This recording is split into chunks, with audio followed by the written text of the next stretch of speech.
turn up his oxygen tank, I felt like a failure. Every hospital visit where they poked his tiny, tiny feet with needles just to get a drop of blood, or they stuck an IV in his head, I felt like a failure. Time went on and hospital visits became less frequent, and I began to realize that keeping him alive was no longer the only goal. It was not good enough, and I needed to reach for more. I was no longer raising a sick baby, I was raising a real-life human being. So I began to set goals. I began to ask myself questions.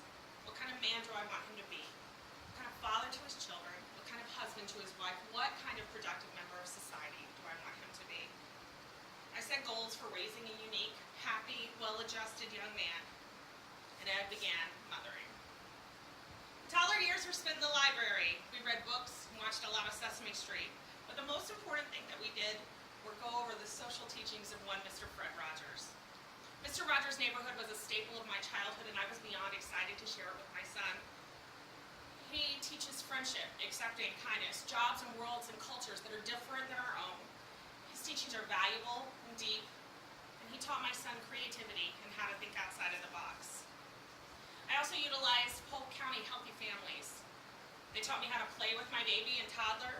They helped with food and formula, which when you have a sick baby, often comes with a prescription and is $50 a can. Was $50 a can 13 years ago. We learned activities to do on a daily basis, such as blow bubbles. He grew stronger and better and smarter. And I will never be able to thank them, even though I'm a volunteer now. Now he's a kind, adjusted,